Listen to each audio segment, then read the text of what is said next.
말씀입니다. 신약성경 264페이지입니다.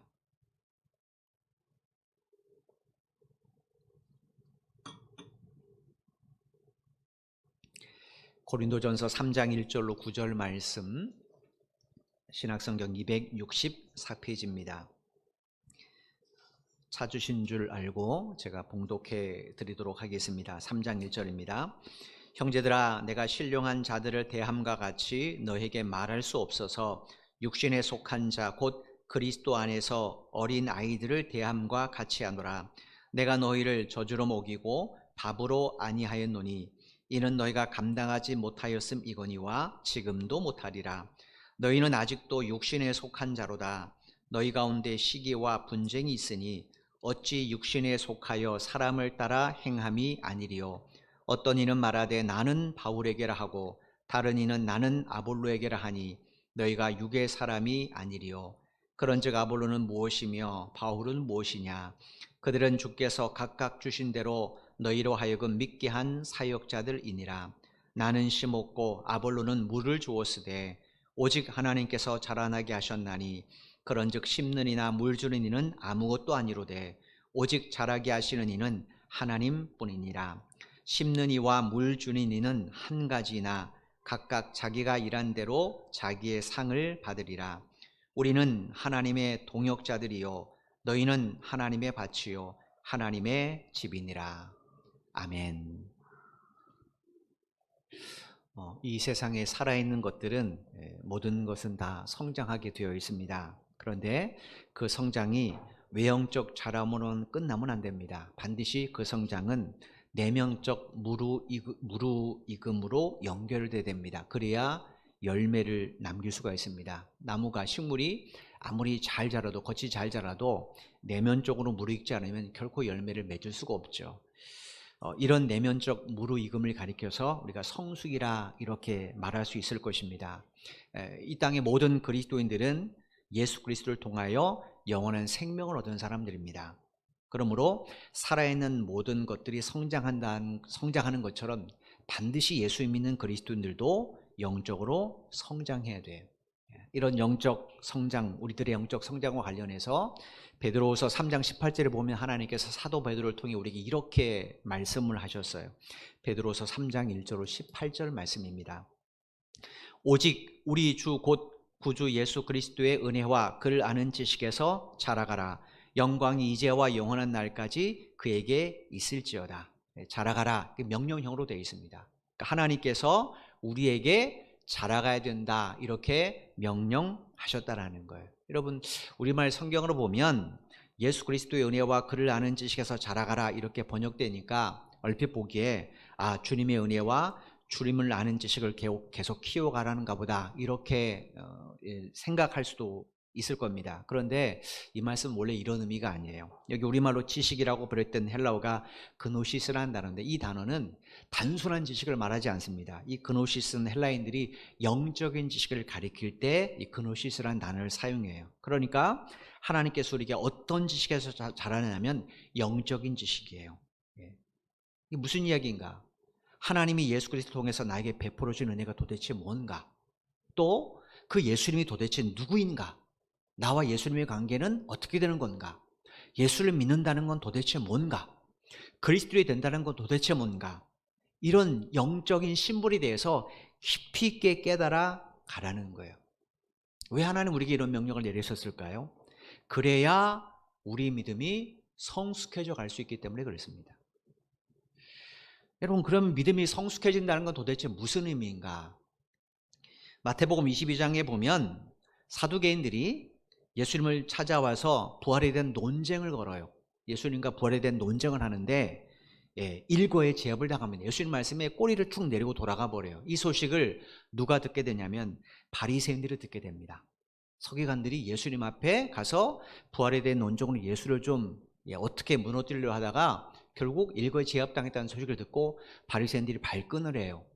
그래서 그들이 우르르 예수님께 몰려옵니다. 그 중에 한 율법사가 예수님께 이런 질문을 던져요. 선생님, 율법 중에 어느 계명이 제일 큽니까? 고린도전서 1장을 강의할 때 이 이야기를 잠깐 여러분에게 말씀드린 적이 있어요. 여러분, 이 율법사가 예수님께 왜 이런 질문을 던졌는가? 율법 중에 어느 계명이 제일 큰지 궁금해서 그걸 알기 위해서 질문했는가? 그렇지 않습니다. 예수님을 시험에 빠뜨리기 위해서, 예수 봐라, 율법도 잘 모르네? 라고 사람들 앞에 예수님을 좀 멸시하고 좀 창피를 주기 위해서 이런 질문을 던지는 거예요. 그 율법사에게 예수님이 뭐라고 대답하셨는가? 이렇게 말씀해 주셨어요. 마태복음 22장 37절 38절 말씀입니다. 예수께서 이르시되 내 마음을 다하고 목숨을 다하고 뜻을 다하여 주 너의 하나님을 사랑하라 하셨으니 이것이 크고 첫째 되는 계명이요. 선생님, 율법 중에 어떤 계명이 제일 큽니까? 이 질문에 예수님이 당신의 말로 대답하지 않으셨어요. 율법사들이 금과 옥조로 삼는 율법, 그 가운데서 신명기 6장 5절에 기록된 하나님의 말씀을 가지고 대답하셨습니다. 신명기 6장 5절에 보면 이렇게 기록이 되어 있습니다. 너는 마음을 다하고 뜻을 다하고 힘을 다하여 내 하나님 여호와를 사랑하라. 만약에 예수님께서 이 계명만 대답하시고 이게 첫째 되는 계명이야 라는 말씀으로 모든 말씀을 끝맺었다면 어떻게 됐을까요? 그럼 분명히 율법사가 곧바로 반복했을 거예요. 아니, 그럼 이 계명은 안 중요합니까? 하나님 우리에게 10계명 줬는데 이건 안 중요하다고 생각하십니까, 선생님은? 라고 반박을 했을 거예요. 그런데 마태복음 22장에 보면 율법사들이 예수님의 이 말씀이 아무 반박도 하지 못합니다. 이유가 뭐냐면 이 다음에 이어진 예수님 말씀 때문에 그래요. 마태복음 22장 39절 40절 말씀입니다. 둘째도 그와 같으니 내 이웃을 내 자신과 같이 사랑하라 하셨으니 이 두 계명이 온 율법과 선지자의 강령이니라. 여기 39절에서 우리말로 같으니라고 그랬던 헬라어는 뜻이 뭐냐면 동일하다는 의미입니다. 우리말로 번역하면. 그러니까 예수님이 너는 마음을 다하고 뜻을 다하고 힘을 다하여 내 하나님 여호와를 사랑하라, 이 말씀의 중요성과 그 다음에 내 이웃을 내 자신같이 사랑하라는 이 말씀의 중요성이 통일하다라는 거예요. 내 이웃을 내 자신과 사랑하라, 이 말씀도 예수님의 말씀이 아닙니다. 율법 가운데 레위기 19장 18절에 기록된 말씀이에요. 그러니까 예수님께서 율법을 물어보니까 하나님께서 모세를 통해 주신 율법으로 대답을 하시는 거예요.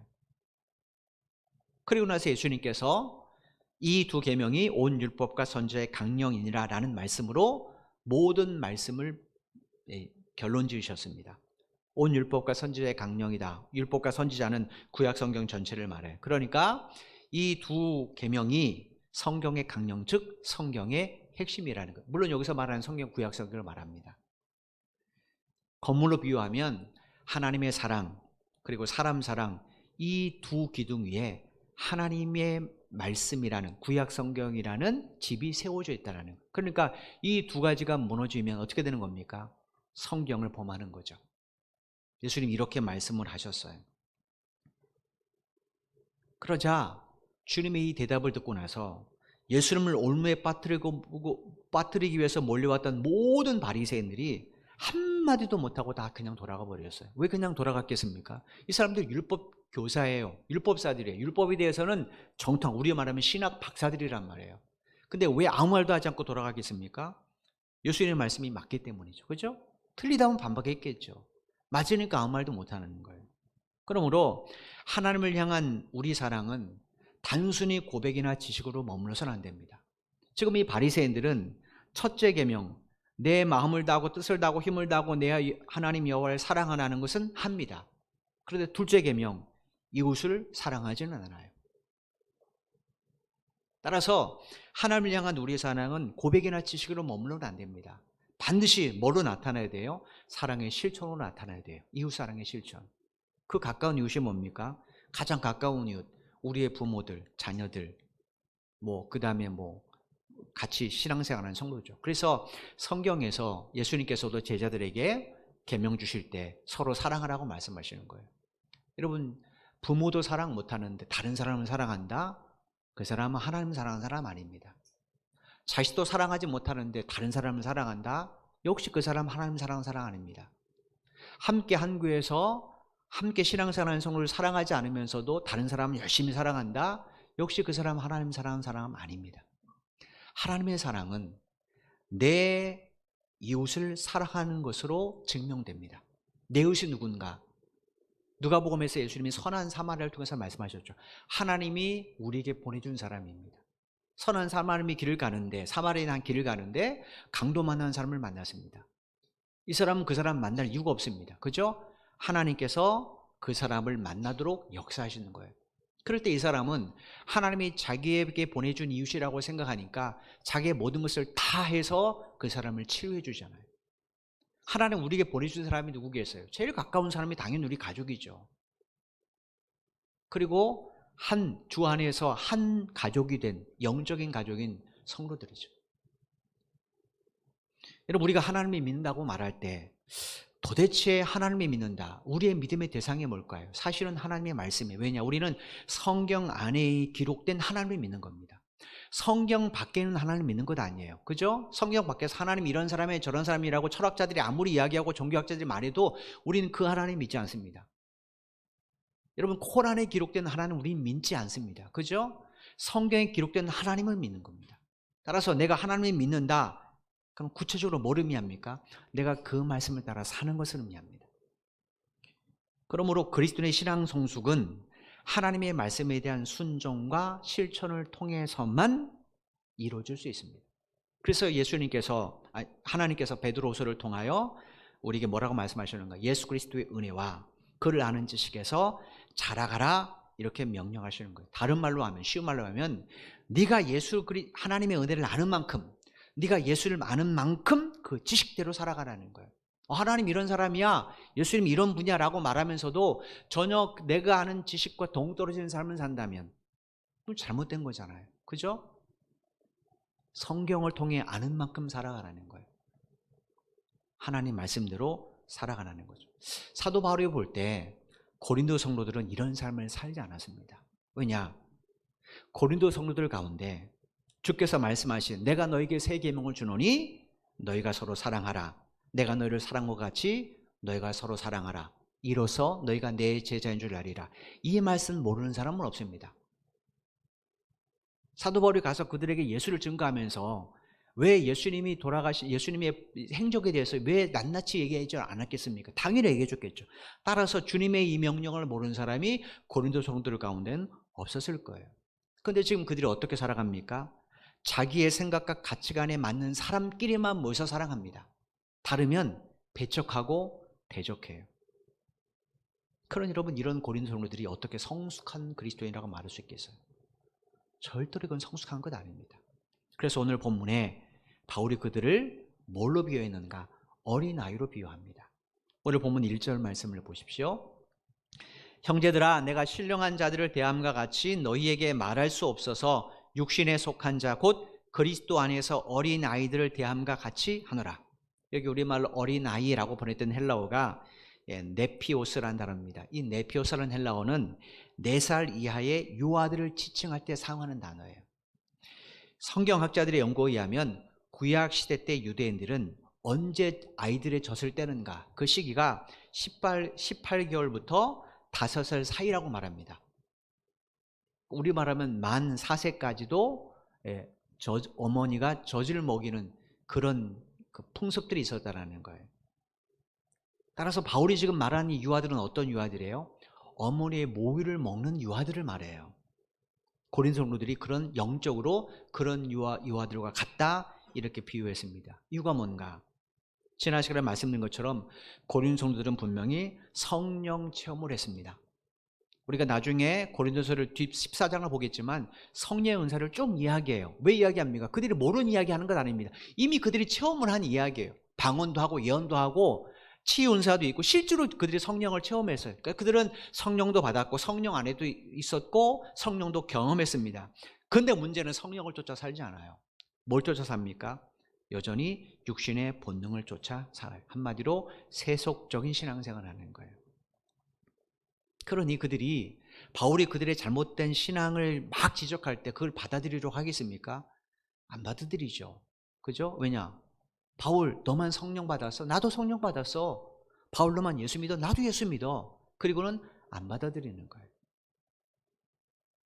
바로 이 이야기를 지적하고 싶은 겁니다. 이 교육심리학자들의 연구에 의하면 4살 이하의 유아들은 자기 자신만의 관점을 가지고 타인도 바라보고 세상도 바라본답니다. 그러니까 기준이 뭡니까? 자기 자신이에요. 그래서 아이들은 자기 중심적 사고가 매우 강한 겁니다. 이런 이유 때문에 이 연령대들은 자기가 원하는 것이 이루어지지 않는다. 그러면 부모님이나 다른 사람의 입장을 고려하지 않습니다. 그죠? 자기가 원하는 것이 이루어질 때까지 소리를 지르거나 심지어 공격성까지 표해요. 아이들이 성장한다는 게 뭡니까? 사리분별을 조금씩 해간다는 거잖아요. 그죠? 사리분별이 뭐예요? 내 입장이 아니라 다른 사람 입장도 고려하는 겁니다. 아, 내가 이렇게 하면 우리 부모님이 좀 난처하겠네? 고려하는 거예요. 저 아이들도 어릴 때 보면 예배 드릴 때 이렇게 막 앞에 왔다 갔다 하기도 합니다. 그죠? 그건 아이들로서 당연한 겁니다. 왜? 아이들은 신기하고 반가우니까. 근데 조금 크면 어떡합니까? 그거 못합니다. 왜냐? 그게 잘못된 것 아니까. 성숙됐다는 것은 내 관점을, 내 중심적인 사고에서 다른 사람을 배려하고 다른 사람을 생각하는 관점으로 바뀌는 겁니다. 그게 성숙하는 거예요. 바울이 보기에 고린도 교회는 그렇지 않아요. 그들이 왜 지금 파벌을 다투면 합니까? 내가 진짜라는 거예요. 내 말만 진짜고 내 말만 하나님 뜻이라는 거예요. 그러니까 나와 반대되면 그건 무조건 잘못됐다라는 거예요. 바울이 그런 이 고린도 성도들의 영적 상태를 이와 같다 이렇게 이야기하는 겁니다. 그러니 바울이 정말로 그들의 잘못된 신앙을 강하게 권면하면 분명히 그들은 반발할 겁니다. 바울은 그걸 알아요. 그래서 2절에 이런 말을 한 겁니다. 2절 말씀 보십시오. 내가 너희를 젖으로 먹이고 밥으로 아니하였노니 이는 너희가 감당하지 못하였음이거니와 지금도 못하리라. 엄마가 아이에게 주는 젖은 액체입니다. 액체니까 아이들 입장에서는 그거 먹기도 편하고 아주 어렵지 않습니다. 굳이 힘들게 씹을 필요가 없죠. 그죠? 그냥 삼키면 돼요. 바울이 처음 고린도에 갔을 때, 자기가 처음 고린도에 갔을 때 고린 성도들은 예수를 깊이 아는 상태가 아니었습니다. 그죠? 바울이 첫 번째 복음을 전했을 때 그 복음을 듣고 막 나도 예수 믿겠습니다라고 막 왔겠죠. 그러나 그들의 신앙은 아주 낮은 수준이에요. 오히려 그들의 육체는, 그들의 삶은 이미 고린도의 타락한 문화에 어릴 때부터 길들여져 있는 겁니다. 그죠? 하루아침 바뀌기 쉽지 않아요. 그래서 바울은 그때는 그들에게 구원이 얼마나 좋은지, 예수 믿는 게 얼마나 복된 것인지 이것만 쭉 들려줬다는 거예요. 바울이 말하는 젖이 바로 그겁니다. 쉽게 말해서 그들이 구원받은 하나님의 자녀라는 사실을 확인시켜주는 것, 천국가 얼마나 좋은가 확인시켜주는 것, 이런 말만 쭉 했다라는 것. 여러분, 이런 말은요 아무리 들어도 거부감이 없습니다. 제가 예를 들어서 여기서 52주 동안 설교하면서 매일같이 여러분에게 복 받아라만 얘기를 해요. 여러분 잘하고 있습니다. 무조건 복 받으십시오. 하나님 복 주실 겁니다. 이런 얘기만 합니다. 그에게 거북하지 않을 겁니다. 절대로. 근데 여러분의 잘못된 것을 지적하면 어떻게 됩니까? 거북하죠. 그죠? 예배 똑바로 드리십시오. 예배 그렇게 드리면 안 됩니다. 피곤하신 분은 뒤에 가서 서서 드십시오. 막 이런 식으로 제가 얘기를 하면 어떻게 하겠습니까, 여러분? 거북하죠. 그죠? 거북할 겁니다. 그런데 여러분 성경을 가만히 보십시오. 성경에는요 우리 귀에 듣기 좋은 말씀만 있지 않아요. 오히려 많은 부분이 우리가 구원받은 후에 어떻게 살아가야 되는가에 집중되어 있습니다. 이거 뭐겠습니까? 그건 하나님께서 이스라엘 백성을 부르실 때, 당신의 백성으로 부르실 때 그들에게 이와 같은 명령을 주셨기 때문에 그래요. 레위기 11장 45절 말씀입니다. 나는 너희 하나님이 되려고 너희를 애굽 땅에서 인도하여 낸 여호와라. 내가 거룩하니 너희도 거룩할지니라. 레위기 20장 26절 말씀입니다. 너희는 나에게 거룩할지어다. 이는 나 여호와가 거룩하고 또 내가 또 너희를 나의 소유로 삼으려고 너희를 만민 중에서 구별하였음이니라. 레위기 11장 45절에서 하나님께서 내가 너희를 애굽에서 왜 인도했는지 아느냐? 뭐라고 말해요? 내가 너희의 하나님이 되려고. 근데 그 하나님은 어떤 하나님이에요? 거룩한 하나님이잖아요. 그러니까 내가 거룩하니까 너희도 어떻게 해야 된다고요? 거룩해야 된다. 그러니까 하나님께서 이스라엘 백성을 부르실 때 그들에게 요구하는 것은 세계를 호령하는 강대국이 되는 것 아닙니다. 지금 유대인들의 시오니즘이 뭡니까? 온 세상에서 유대가 가장 강대국이 되는 거예요. 왜 그들이 로마 압제 시대 때 예수님이 오셨음에도 불구하고 예수님을 메시아로 못 받아들입니까? 예수가 자기들의 보기에 연약해 보이거든요. 로마를 정복하고 이스라엘을 다시 다윗 당시대로 회복하기에는 능력 부족이라고 생각한 겁니다. 즉 그들은 하나님이 자들에게 요구하는 것이 세계 강대국인 줄 알았어요. 그런데 하나님은 처음부터 그들을 세계를 호령하는 강대국이 되라고 부르신 것 아니에요. 거룩한 삶을 살라고 부르시는 거예요. 레위기 10장 26절에서 그래서 하나님께서 이 명령을 내리시는 거예요. 내가 너희를 왜 소유로 삼으려고 하느냐? 그것은 나의 거룩한 백성이 되게 하기 위하여. 여러분, 하나님께서 우리를 당신의 자녀로 부르셔서 똑같습니다. 하나님이 우리를 자녀로 부르시는 것, 세상에서 잘나는 사람, 성공한 사람이 되려고 부르신 것 아니에요. 내가 꼭 성공해야 하나님이 기뻐하시고 영광 받으신다고 생각하신다면 그건 잘못된 겁니다. 물론 내가 주를 위해서 더 많은 영향을 끼치기 위해서 하는 것은 중요한 부분입니다. 그런데 그게 내 인생에 예수 믿는 목적이 되어서는 안 됩니다. 하나님께서 저나 여러분을 왜 당신의 백성으로 부르셨는가? 다른 이유 없어요. 거룩한 삶을 살게 하기 위해서입니다. 사도 바울이 고린도서 1장 2절에서 뭐라고 말했습니까? 하나님께서 우리를 당신의 자녀로 부르신 목적은 그리스도 예수 안에서 거룩하여지라고, 즉 거룩한 삶을 살라고 부르셨다는 거예요. 근데 지금 고린도 교회 성도들의 관심은 어디 있어요? 거룩한 삶에는 관심이 없어요. 많은 교회, 많은 성도들 앞에서 내가 더 구원림을 받는 것, 당신 진짜 신앙 위대합니다, 당신 존중합니다, 이런 말을 듣는 거, 이게 그들의 목적이라는 거예요. 근데 하나님은 그들을 그런 목적으로 부르시지 않았거든요. 거룩한 삶을 살라고 부르셨어요. 그러니까 하나님의 자녀로 구원의 자녀로 부름받은 저와 여러분이 인생의 중요한 축으로 삼아야 될 게 뭐겠습니까? 성공인가요? 아닙니다. 거룩함이에요, 거룩함. 그래서 하나님께서 인간 저자를 통하여 성경을 기록하게 하실 때 우리의 구원의 과정은 짧게 기록하게 하시고 구원받은 후의 삶에 대해서 굉장히 많이 기록하시는 거예요. 여러분, 이스라엘 백성들이 출애굽하는 과정 보십시오. 그렇게 많지 않습니다. 몇 장 되지 않아요. 그런데 하나님이 시내에서 율법을 주신 후의 내용들은 굉장히 깁니다. 레위기 전체가 율법의 모든 내용이죠. 출애굽기도 20장부터 율법의 이야기입니다. 민수기 마찬가지입니다. 율법이 되게 많아서 신명기 재해석합니다. 그리고 나서 이제 사사기부터는 사무엘상부터 무슨 이야기인가? 율법대로 살지 않으면 어떻게 되는가? 율법대로 살면 어떻게 되는가? 그 이야기를 우리에게 들려줍니다. 엘리 제사장입니다. 얼마나 거룩합니까? 그죠? 제일 거룩해 보입니다. 그런데 그 사람은 거룩한 삶을 살지 않았어요. 그냥 제사장이라는 직분만 중요하게 생각했습니다. 하나님은 어떻게 하셨어요? 다 뺏으십니다. 그거 잘못됐다는 그 가정 심판하시잖아요. 그리고 한나라는 여인, 정말로 아이를 낳지 못해가지고 집안에서도 굉장히 멸시받는 그 여인인데 어떻게 하셔서 하나님? 그녀가 거룩한 삶을 위해서 애쓰는 걸 보시고 하나님의 그녀에게 사무엘을 주시고 사무엘을 통해서 다시 새로운 일을 행하시지 않습니까? 이새에게 여러 명의 아들이 있었습니다. 그 중에 막내가 다윗이에요. 그들의 형들은 예루살렘에서 유학까지 했습니다. 예루살렘에 가서 유학을 했어요. 베들레헴 출신은. 우리가 말하면 저 시골에 사는데 서울에 와서 유학을 하는 거예요. 이거 뭡니까? 아버지가 왜 유학시켰겠어요? 성공시키려고. 근데 하나님 누구 택하셨습니까?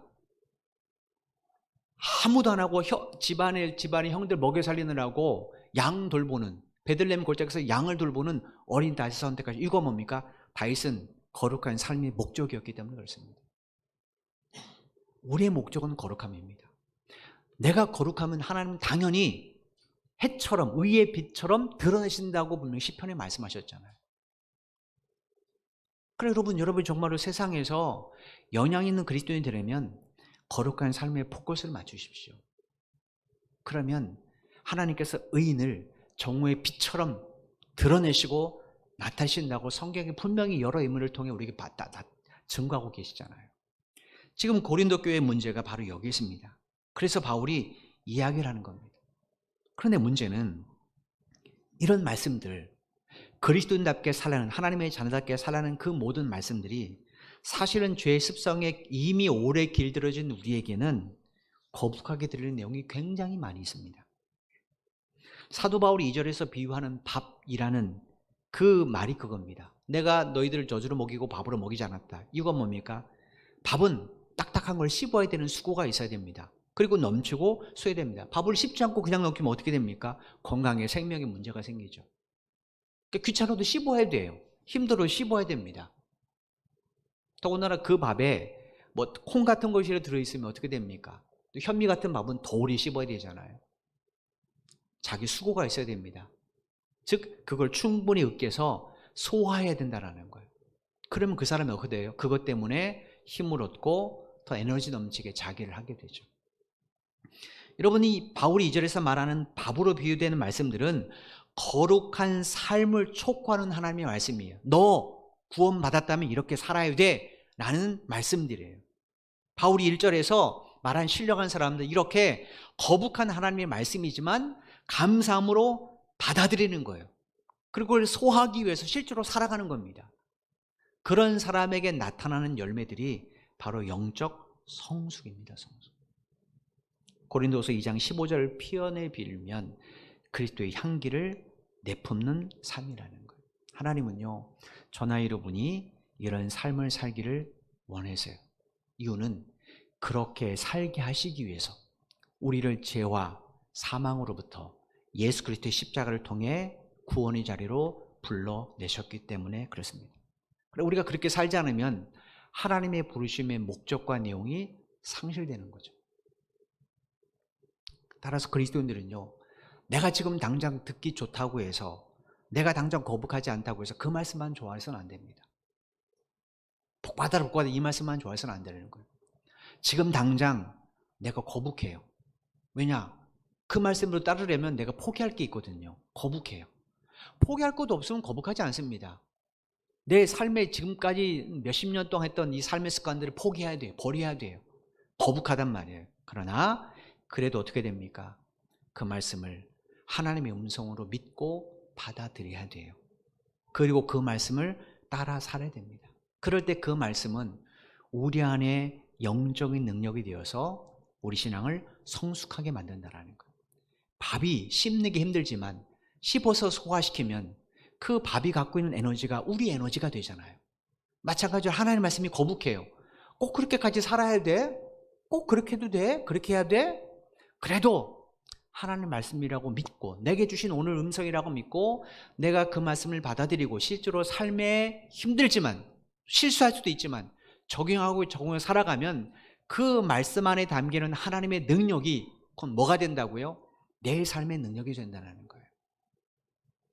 지금 바울이 그 이야기를 하고 싶은 겁니다.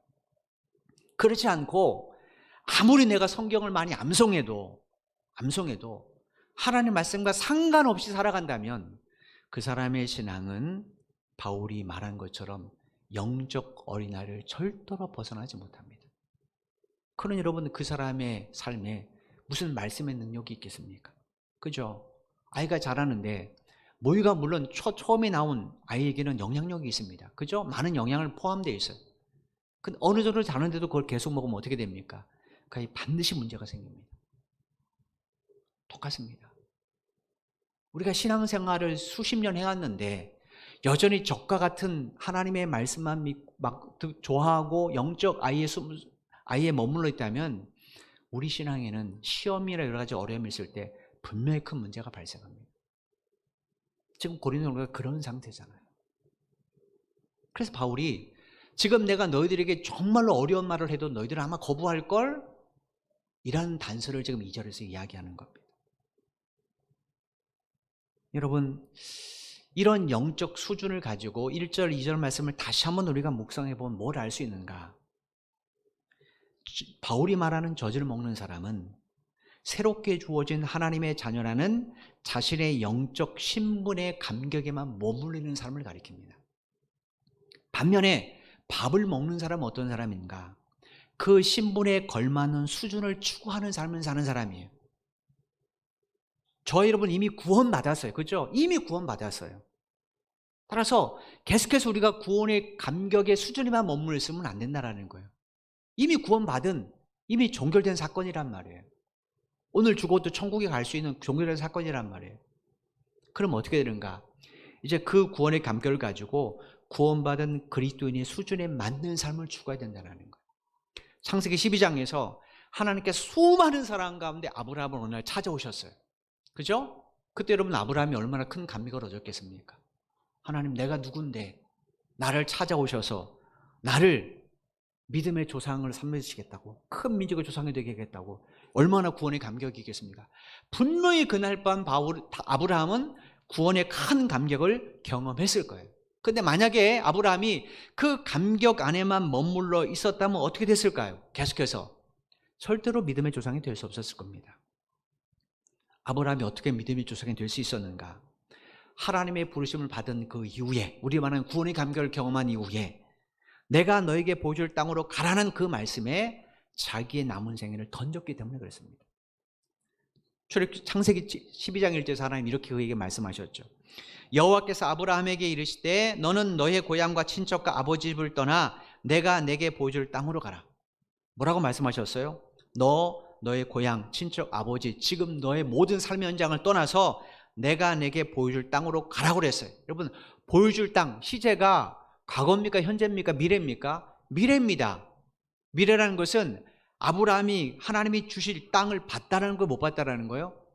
못 봤다라는 거예요. 근데도 아브라함 어떻게 했습니까? 아브라함 이 말씀을 실제로 믿으려면 어떻게 돼요? 하나님이 이 말씀에 자기의 남은 생애를 던지고 그 말씀을 따라가야 돼. 보여주리니까 누가 보여준다라는 거? 하나님이 보여주실 거라는 거예요. 보여줄 때까지 어떻게 하면 됩니까? 하나님의 가라면 가고 서라면 서면 됩니다.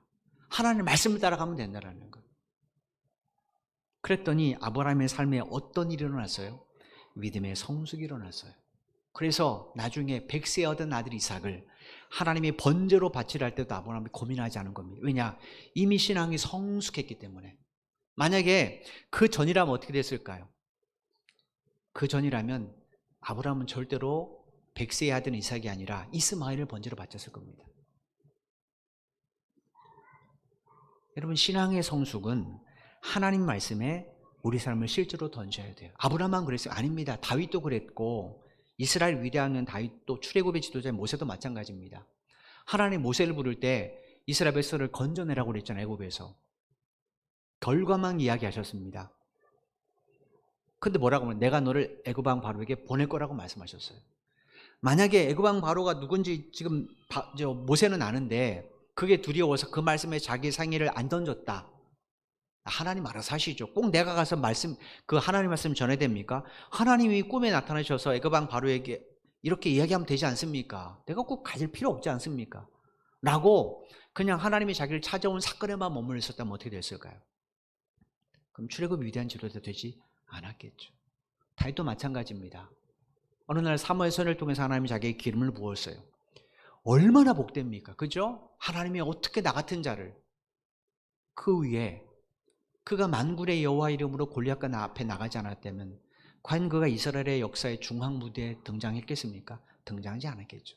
그러니까 성경의 모든 사람들의 특징이 뭡니까? 구원의 감격에 머물지 않았다는 거예요. 하나님이 나를 사용할 것을 믿기 때문에 하나님 말씀에 자기 생애를 실제로 던진 겁니다. 저와 여러분이 예수 믿는 목적, 하나님은 우리에게 하나님의 나라를 우리에게 약속해 주셨기 때문에 있습니다. 근데 그 나라는 봤습니까? 안 봤습니까? 여러분 가운데 본 사람 한 분도 없습니다. 저도 못 봤어요. 보여줄 땅이에요. 보여줄 나라예요. 우리는 그 말씀을 믿기 때문에 죄와 사망의 내 옛 사람을 벗어버리고 벗어났잖아요. 그럼 어떻게 됩니까?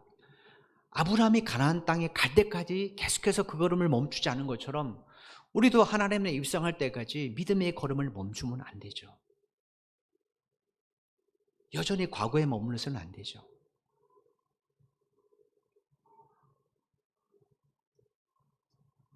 그러면 신앙이 성장하지 않습니다. 하나님의 말씀에 내 삶을 실제로 던져봐야 내 신앙이 성장됩니다.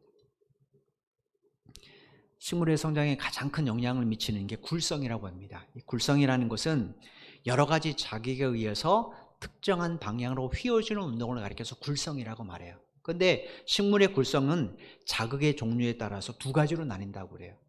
굴광성이 있고 굴직성이 있습니다. 굴광성은 뭐냐면 빛이 자극이 되어서 일어나는 운동이에요. 식물이 위로 자라지 않습니까? 분명히 식물의 씨앗은 땅에 심습니다. 근데 그게 싹이 나서 위로 자라잖아요. 이건 굴광성 때문에 그렇다라는 거예요. 그러니까 식물이 위로 자라고 빛에 반응한 걸 굴광성이라고 말하고, 반대로 뿌리는 어때요? 뿌리는 밑으로 내려가잖아요. 중력의 자극을 받는 것. 이걸 굴지성이라고 말해요. 그래서 식물의 뿌리는 중력의 자극을 받으니까 밑으로만 뻗는 겁니다. 식물의 뿌리는 위로 뻗지 않습니다. 그런데 식물의 성장에 가장 영향을 미친 게 뭔가? 굴광성이라고 그래요. 왜냐하면 식물의 생장 호르몬인 옥신이 있는데, 이 옥신이라는 것은, 이 물질은 빛의 자극을 받아야 이게 위치 이동도 하고 재배치를 한답니다. 우리 세포가 분열되듯이. 그러니까 아무리 식물이 굴지성이 좋아도 굴광성이 약하면 어떻게 돼요? 식물은 자라지 않는 거예요. 빛에 반응해야, 빛에 노출돼야 식물이 위로 자라게 된다는 거예요. 여러분, 이런 식물처럼 우리 신앙도 똑같아요. 내가 세상에서 아무리 성공해도, 굴지성이 아무리 강해도 하나님을 향한 굴광성이 약하면 우리의 믿음은 결코 성장하지 않습니다. 성숙될 수 없다는 거예요. 날마다 우리가 해를 보듯이 그 태양을 창조하시고 하늘을 창조하시고 자연을 창조하신 하나님을 바라봐야 돼요. 그리고 그분의 말씀을 날마다 묵상해야 된다는 거예요. 그렇게 우리의 신앙이, 우리의 영이 하나님을 향해 있어야, 하나님의 말씀에 자극을 받아야 우리 신앙이 성장할 수가 있습니다. 그래서 사도 바울이 로마서 12장 2절에서 우리에게 이런 말씀을 드려주는 거예요. 로마서 12장 2절 말씀입니다. 너희는 이 세대를 본받지 말고 오직 마음을 새롭게 함으로 변화를 받아 하나님의 선하시고 기뻐하시고 온전하신 뜻이 무엇인지 분별하도록 하라. 여러분, 우리가 이 세대를 본받으면, 이 세대의 풍조를 본받지 말라는 거예요. 그러면 어떻게 됩니까? 우리 신앙은 자꾸 밑으로만 자라요. 굴지성만 강한 성도가 된다는 거예요. 그러니까 세상의 소식에 대해서는 굉장히 해맑아요. 밝아요. 세상에 돌아가는 거 다 압니다. 근데 문제는 하나님의 섭리에 대해서는 잘 몰라요. 그러니까 조금만 어려움이 있어도 하나님, 이해를 못하는 거. 하나님, 날 버리셨습니까? 이렇게 나갈 수밖에 없는 겁니다. 왜냐? 우리 신앙이 세대를 본받기 때문에 그렇습니다. 바울이 뭐라고 말해요? 이 세대를 본받지 말고 누구를 본받아야 됩니까? 예수 그리스도를 본받아야 된다는 거예요. 왜냐? 우리가 인생의 틀로 삼아야 될 대상은 이 세상도 사람도 아니고 예수 그리스도입니다. 하나님께서 예수 그리스도라는 십자가의 틀로 우리를 찍어내셨어요. 그래서 똑같은 예수님의, 하나님의 자녀가 된 거잖아요. 그러니까 우리가 정말로 본받아야 될 인생의 대상은 누군가? 예수 그리스도입니다. 그러려면 어떻게 된다고요? 우리의 마음이 새롭게 함으로 변화를 받으라, 이렇게 되어 있어요. 이 변화를 받아, 이게 헬라어로는 메타모르포라는데, 이게 본질 자체가 바뀌는 겁니다. 여러분, 분명히 땅에 식물은 씨앗을 심지만 자랄 때는 그게 다 다르잖아요. 근데 씨앗과 다른 겁니까? 아니죠. 씨앗에서 나온 겁니다. 그죠? 우리 마음의 본질 자체가 바뀌라는 거예요. 우리가 옛날엔 이렇게 생활하고 이렇게 사고한 게 맞습니다. 지금까지 꼭 그렇게 살았어요. 근데 오늘 하나님의 말씀을 딱 들어보니까 그거 아닌 것 같아요. 그럼 어떻게 됩니까? 그 말씀을 받아들이라는 거예요. 그래야 내 마음의 본질이 바뀌죠. 토양이 바뀌죠. 여러분, 우리 마음이 하나님의 말씀으로 이렇게 변화를 받아야 된다는 거예요. 그래야 비로소 어떻게 됩니까? 하나님의 선하시고 기뻐하시고 온전한 뜻이 무엇인지를 분별하며 살아가는 사람이 된다는 거예요. 즉 영적으로 성숙한 사람이 된다는 거예요. 이 분별하다는 이 헬라어가 참 재미있는 단어예요. 이 단어는요, 연금술사가 금이나 은을 녹여서 그 속에는 불순물이나 찌꺼기를 제거하는 걸 말해요. 여러분, 광산에서 금광석, 은광석 광석을 캐내잖아요. 금이 포함되어 있는 것. 그 광석을 연금술사가 녹여서 거기서 순수한 금관을 채취하려면 어떻게 됩니까? 용광로에 집어넣어서 그걸 녹여야 됩니다. 그죠? 그래야 나머지 것은 다 사라지고 금이나 은 같은 순수한 것만 남게 되죠. 여러분, 하나님의 말씀은 어쩌면 우리에게 용광로도 같습니다. 왜냐? 내 체질을 완전히 바꿔야 되는 문제니까. 그래도 그 말씀에 나를 담그고 내 마음을 바꿔야 그때서야 내가 뭘 깨닫게 됩니까? 하나님이 하신 일을 깨닫게 됩니다. 아하, 하나님이 이래서 그 일을 하셨구나. 이게 하나님의 뜻이구나. 그리고 아무리 내게 유익이 된데도 그건 하나님이 보시기 아니야. 그러면 과감하게 내려놓는 사람이 된다라는 거예요. 그게 영적 성숙입니다. 하나님 우리가 이런 영적으로 성숙한 사람이 되길 원해요. 여러분, 우리가 9월달 우리 창립 기념일 맞았습니다. 올해가 몇 채라고요? 29회입니다. 그죠? 29주년이에요. 한국 나이로 말하면 30살입니다. 여러분이 이제 이 교회에서 20년 이상 신앙생활 하신 분도 있고 10년 이상 신앙 하신 분들이 대부분일 겁니다. 근데 또 여전히 여러분들이 영적으로 어린아이와 같은 상태라면 그건 좀 고민 좀 해봐야 되겠죠. 내가 어린아이 같다면, 내가 어린아이 같다면, 이 중에는 주일학교 때부터 신앙생활 하는 분도 있었을 겁니다. 어른들 말고 우리 청년들이요. 근데 여전히 세상이 좋다면, 여전히 하나님 말씀대로 사는 것보다 세상의 방식이 더 좋다면 좀 고민해 볼 필요가 있겠죠. 왜냐? 그러면 하나님 뜻을 분별하지 못하는 거예요. 코로나19로 어려운 상황에서 내가 어떻게 하나님 앞에 바로 살 것인가, 내 신앙을 위해서 뭘 해야 될 것인가, 이걸 분별하지 못하는 겁니다. 그렇게 되면 늘 염려에 사로잡히게 됩니다. 하나님이 살아계심에도 불구하고 늘 염려와 걱정에 사로잡히게 돼요. 그러니 우리가 어떻게, 우리 신앙이 어떻게 자랄 수 있겠습니까? 그러면 굴지성이 강하게 되기 때문에 이 근심과 염려 때문에 신앙생활을 제대로 못하게 되는 겁니다. 하나님의 살아계심을 여러분 믿잖아요. 하나님의 선한 목자이심을 믿잖아요. 하나님의 전능하심을 믿잖아요. 하나님 모르는 것도 없잖아요. 전지하심 믿잖아요. 하나님 안 고신 것 없잖아요. 그죠? 무소부지하심 믿잖아요. 여러분 그거 안 믿는 분 여기 없잖아요. 근데 하나님 지금 여러분 곁에서 호흡하고 계시는데, 그 하나님 내 곁에 계시는데, 내 안에 계시는데 도대체 뭐가 두렵습니까? 10,000일이 나를 둘러싼다 할지라도 두려울 게 뭐가 있습니까? 그죠? 근데 또 여전히 우리가 그 하나님을 바라보지 못하고 산다면 어떻게 되겠습니까? 오늘 우리 집사님이 기도한 것처럼 코로나와 함께 이제 점점 자라서 우리가 점점 생활에서 우리가 이제 연말을 맞게 됐습니다. 2026년에 2달밖에 남지 않았습니다. 연초에 여러분이 연말 정도 되면 내가 올해 세운 계획이 뭐인지라고 점검해 보셨을 겁니다. 그럼 올해 하나님을 향한 신앙의 성장의 계획들은 해보셨는지, 그리고 내가 그 신앙을 위하여, 내가 하나님을 위해서 내가 어떻게 살아왔는지도 한번 점검할 필요가 있지 않겠습니까? 이런 영적인 고민들을 통하여 우리 신앙이 성장하는 겁니다. 그렇게 영적으로 성숙한 그리스도인들을 하나님이 왜 가만두시겠습니까? 주께서 뭐라고 말씀하셨어요? 불을 붙이고 나서 저 마룻바닥 밑에 놓는 사람이 어디 있냐는 거예요. 캄캄한 밤에 불을 붙이면 다 높이 들지, 그죠? 그래야 많은 것을 비추잖아요. 불을 비춰놓고 항아리 속에 그걸 가둬둔다면 그 불 비추는 이유가 없죠. 하나님이 지금도 전화력을 사용하길 원하세요. 이 약한 세대에 사업하는 동일한 업종 가운데서, 동일한 직장에서 하나님이 여러분을 높이 들어 사용하길 원하세요. 왜냐? 하나님의 살아계심을 드러내기 위해서. 그러면 어떻게 됩니까? 우리 심지가 적어도 불을 붙일 만큼은 돼야 되겠죠. 남은 2달이, 2020년 남은 2달이 여러분에게 그런 기도 제목을 가지고 기도하는 2달이 되었으면 참 좋겠습니다. 하나님, 한 해를 또 내가 살아갑니다. 거의 다 살아왔습니다. 육체는 이렇게 한 살을 먹어가는데 내 영적인 나이는 어떻게 됩니까? 여전히 돈 때문에, 여전히 건강 때문에, 여전히 자녀의 문제 때문에 내가 하나님께 더 가까이 가는 것을 두려워하지는 않습니까?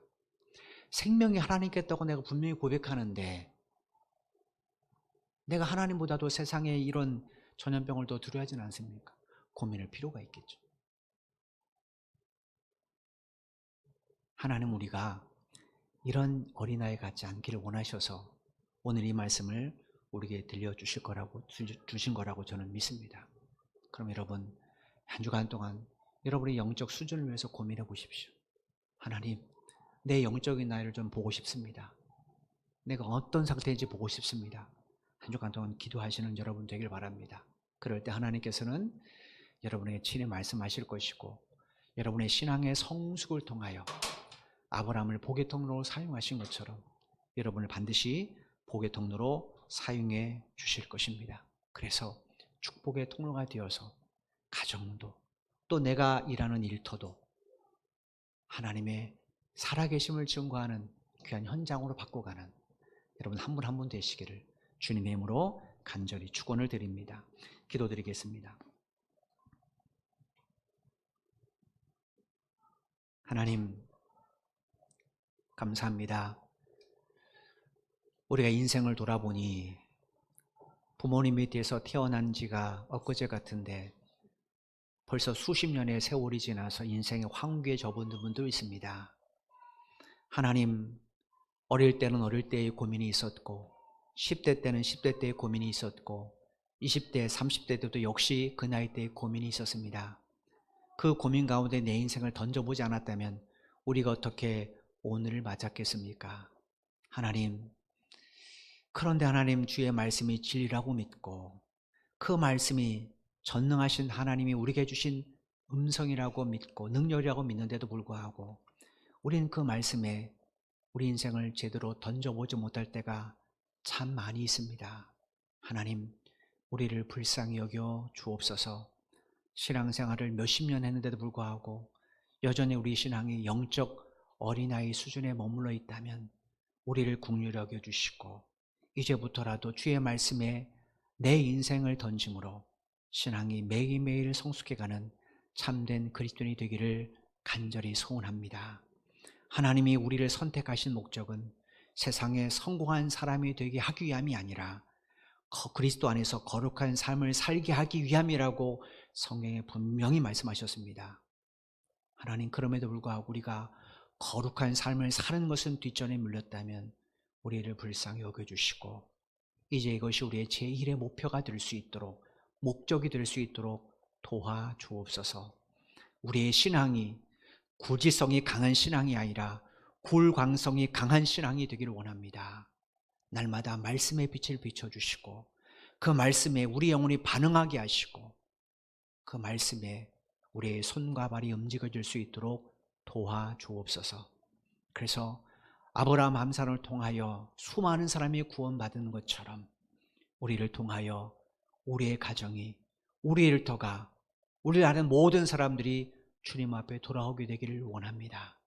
하나님, 의인을 정오의 빛같이 드러내신다고 말씀하신 주님, 우리 성도들의 삶이 이렇게 주님께서 높이 드시는 의인의 삶이 되게 하여 주옵소서. 이 일 외에 주께서 우리에게 말마다 말씀을 들려주실 줄로 믿습니다. 성령께서 날마다 그 말씀으로 우리를 권면해 주실 줄로 믿습니다. 성령님, 우리 마음을 새롭게 하여 주옵소서. 우리의 삶의 방향이 바뀌게 도와주옵소서. 그래서 이제부터 아브라함처럼 우리의 영적인 가나안 땅인 하나님의 나라를 향하여 매일매일 믿음으로 권하는 한 분 한 분 되게 하여 주옵소서. 한 주간도 성도들의 가정과 저들의 직장과 사업을 주님의 손에 온전히 의탁을 드립니다. 우리 자녀들의 공부하는 하나님 아버지 그 현장을 주님 앞에 온전히 의탁을 드립니다. 코로나19로부터 안전하게 지켜 주옵소서. 그 안에서 하나님의 사랑과 하나님의 살아계심을 경험하게 하여 주옵소서. 그리고 하나님의 살아계심을 삶으로 드러낼 수 있는 하나님의 사람 되게 하여 주옵소서. 주님, 하나님의 사랑은 사람 사랑으로 나타나야 된다고 오늘 우리가 들었습니다.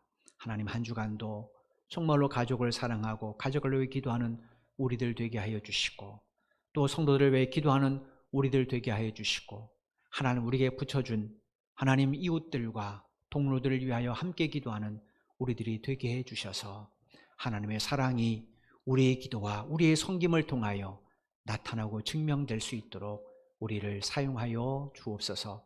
이를 위해 필요한 것들은 하나님이 매일매일 채워주시고 공급해 주시리라고 우리는 믿습니다. 그 하나님을 바라보며 믿음으로 승리할 수 있도록 역사해 주옵소서. 모든 것 감사를 드려오며 예수님의 이름으로 간절히 기도드리옵나이다. 아멘. 우리 다 같이 일어나셔서 찬송가 288장 1절과 마지막 3절 찬양한 후에 축도로 예배를, 이제는 우리 주 예수 그리스도의 크신 은혜와 독생자 예수 그리스도를 십자가에 내어 주까지를 사랑하신 아버지 하나님의 만극하신 사랑하심과 우리 속에 내주하셔서 감화, 감동, 교통, 충만케 하시는 성령의 역사하심이 오늘 말씀을 마음에 새기면서 영적 성장을 위하여, 성숙을 위하여 이제 남은 인생을 하나님의 말씀 앞에 드리기를 원하는 사랑하는 모든 믿음의 형제자매들의 발걸음 위에와 저들의 가정과 저들의 직장과 사업 위에, 이 나라 이 민족과 우리 선교 제일교회 위에 지금부터 영원토록 함께 하시기를 간절히 축원하옵나이다. 아멘.